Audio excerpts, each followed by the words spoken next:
Josh Weitz, who's now a full professor at Georgia Tech. Did other things. Okay, so, all right.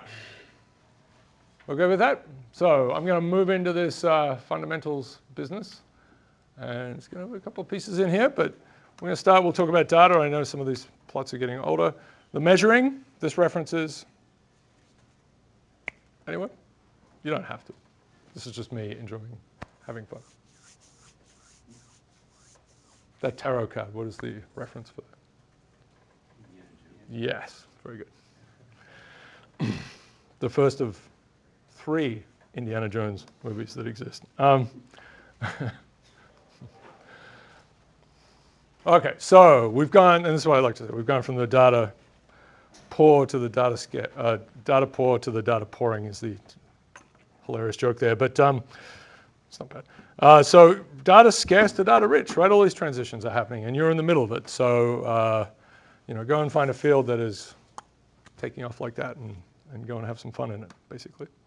This is from a few years ago, but it still gives a sense of what's going on, right? So available storage is going like this: information created, information, which of course is just cat pictures largely, and videos, which is justifiable. But exponential growth, it's taking off. I should see if I can find a new thing for this one. This was 2013. We were getting to zettabytes, right? And after that, we get to yottabytes. I think it is. Let's look up yottabytes. I think I have that here. Yes. The yottabyte is 2 to the 80 bytes. I mean, it's really a lot of stuff, right? Petabytes is something that that's often talked about. Exabytes are next, zettabytes, yottabytes, terabytes. That was monster bytes, right? That was Terra is monster, so there's like that's going to be the biggest one. This is. But I think there's a trend here. We need some more things like that. We do end up with, at some point, you've got the number of quarks in the universe or something. So there's got to be a limit to all this madness. Sorry about that. Yep. And of course, it goes the other way, right? So these are big things. Yes.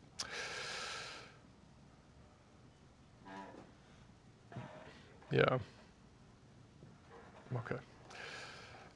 So these are old now, of course, but Facebook, just an unbelievable number of photos and videos. And there's a big transition in them getting video to work, for good or bad.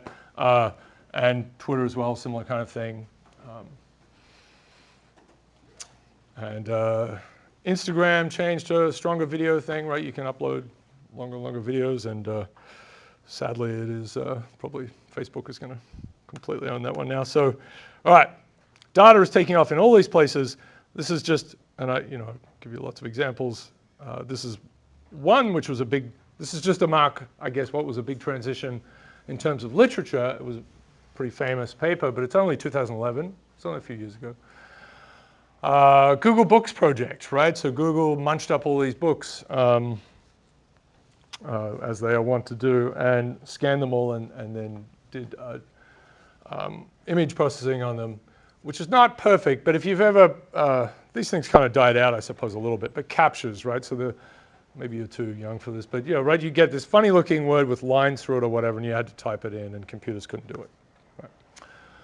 And then at some point, you started to get 2 of them. You ever see that? You get 2, right? And if you got 2, one was made by a computer as a test, and the other one was taken from a text, for which we didn't have a good guess for what it was. It didn't go through optical character recognition very well. So that was a survey, right? So you might ask 100 people what they think this symbol is or this word is, and that helped with filling in all the details.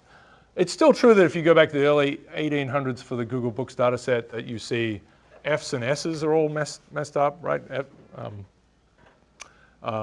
S's would, so I guess F's looked more like S's. They were sort of more like this with a line in them.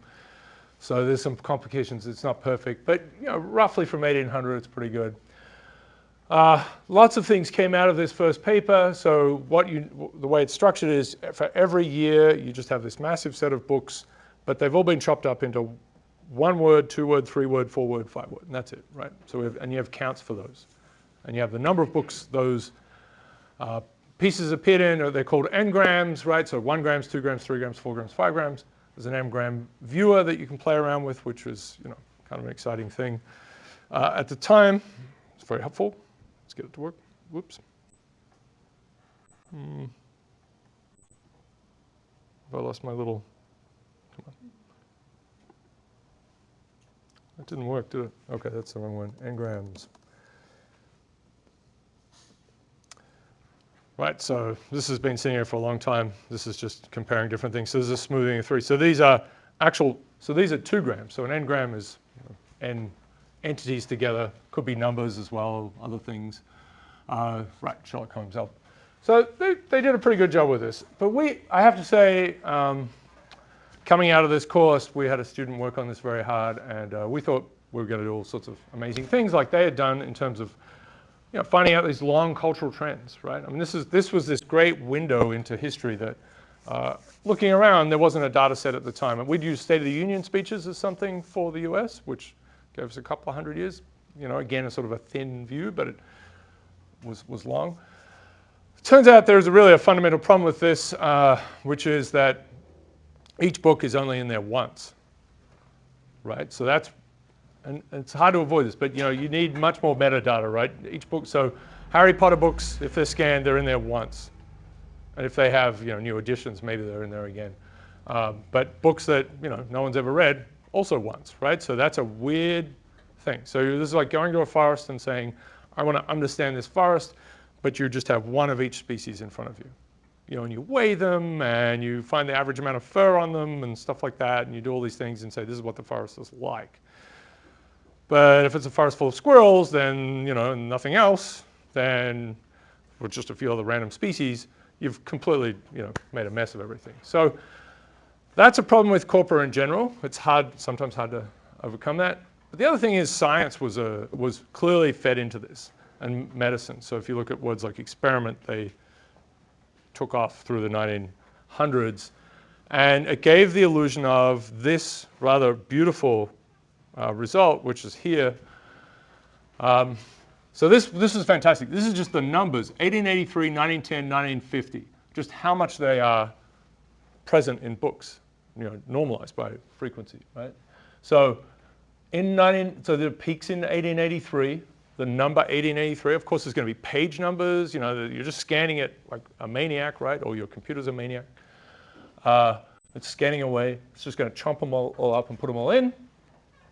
But this is when 1883 is talked about a lot. And then there's this long, slow decay from that, right? And then there's a higher spike here, right? And this is not just this is normalized, so this isn't a volume effect. There's a higher spike here and then a higher spike again. But it's also decaying a little faster. So there was this things are speeding up, which I think is true, but this was kind of gave you a sense that this was about stories and literature and our sense of the world, but it's really about science, because what happened was they just have a ton of scientific documents in this thing. It's not just books. So the framing misleads you, I think. There is a fiction section, and in the second version, the fiction section is pretty good. It seems to be just fiction. But it's a weird thing to look through because it's still a mixture of fiction and literary criticism. So you can sort of see words of similar coming from. But you see, for example, if you look far enough down, you see all these Star Trek words are in there. Picard and The Next Generation and so on, because there are a ton of books from those and each one counts. Yes? So in the data from Google, Yeah. has basically one example of every book. That's kind of like a measure of species richness. You've got an example of one species, and there might be n number of species. But if you had some data on each of those books' popularity from somewhere else, Right. you could merge them and get more of like a Shannon's diversity, which includes Right. species richness Right. and the number of each species. Right.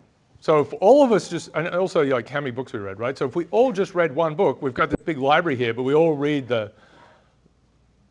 what am I going to say? The Twilight books. Like, let's say we just read those. Everyone reads them. That's the thing that's in people's heads, right? Yeah. In that case, for worse, right? But, Buffy the Vampire Slayer. Anyway, so, but if we're reading them and you have like library records, right? For example, or whatever, or you have Kindle, you have, where people read, then you have potentially a better way of saying that, right? And music that people listen to. It's hard to get that data. And the problem is at this point, you can't fix it up because all of these books have been, truly, at least digitally shredded and put into each year just has all the books that were published in that year. So we can't go in and find that this word was in this book. You can't undo it. Now, we do have this other data set, HathiTrust data set, where we actually have the books. And we have a student working on that. And if you're interested in that, we can work on that. But that's a gigantic set of books. Right. And so it's the precursor to this. So that's interesting. But again, hard to sort out because things aren't tagged super well. Like you have to be able to say, this is a fiction book, or these are thrillers, these are whatever, right? I mean, these are really interesting things. I mean, one of the dominant fiction books that people read over time.